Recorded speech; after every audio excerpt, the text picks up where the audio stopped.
everyone, this is dietitian and Dr. Gunjan Bajaj. Welcome back to my channel. आज हम आपसे बात करेंगे पायरिया के बारे में। तो आज मैं आपको बताऊंगी कि बेसिकली पायरिया होता क्यों है, उसके सिम्टम्स क्या हैं, ताकि आप उसको अर्ली स्टेज पे ही डिटेक्ट कर सकें और टाइमली उसका ट्रीटमेंट ले सकें।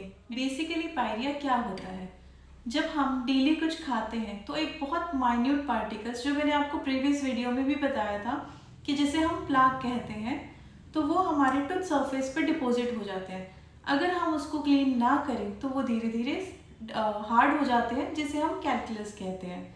वो कैल्कुलस धीरे धीरे आपके इनर सरफेस पे डिपॉजिट होता रहता है, जिसकी वजह से आपको पायरिया फ्यूचर में हो सकता है। अब हम बात करेंगे हेल्दी गम्स। हेल्दी गम्स आपके कुछ इस तरह होते हैं, यहाँ पे गम्स होंगे टीथ के बिल्कुल साथ में। लेकिन जब आपका थोड़ा सा स्टेज बढ़ जाता है तब जिंजिवाइटिस आता है, जिसमें यहाँ पे आपको स्वेलिंग मिलेगी, इन्फ्लामेशन, रेडनेस, और ब्रश करते हुए ब्लीडिंग होगी, थोड़ा सा पेन भी रहेगा और स्मेल आएगी आपके माउथ से। तो बेसिकली ये आपके सिम्टम्स होते हैं जब आपका पायरिया स्टार्ट हो रहा है।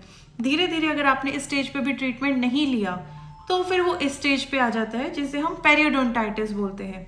इसमें गम्स का लेवल, बोन का लेवल नीचे जा चुका है, जिसकी वजह से यहाँ पे टीथ के गैप आ जाता है, जिसकी वजह से आपके टीथ लूज होने स्टार्ट हो जाते हैं और धीरे धीरे आपका टूथ लॉस ही हो जाता है। तो उस प्रॉब्लम को प्रिवेंट करने के लिए आपको पायरिया का ट्रीटमेंट टाइमली लेना बहुत ज़्यादा ज़रूरी है। पायरिया क्यों होता है? आपके पूरे ओरल हाइजीन की वजह से। आप ब्रश टाइम पे नहीं कर रहे हैं, ढंग से ब्रश नहीं कर रहे हैं, ब्रशिंग टेक्निक सही नहीं है, तो इस वजह से एक तो पायरिया हो सकता है। दूसरा, स्मोकिंग की वजह से पायरिया हो सकता है।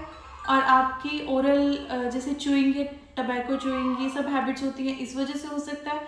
साथ में कुछ लोगों में हेरिडिटी होती है, जिनके पेरेंट्स को या उनके एल्डर्स को रहा है, वो हाई रिस्क पे होते हैं। साथ ही जिनको डायबिटीज़ है वो भी हाई रिस्क पे होते हैं, तो उनको एक्स्ट्रा प्रिवेंशन लेना ज़रूरी है। अब हम इसकी ट्रीटमेंट की बात करेंगे।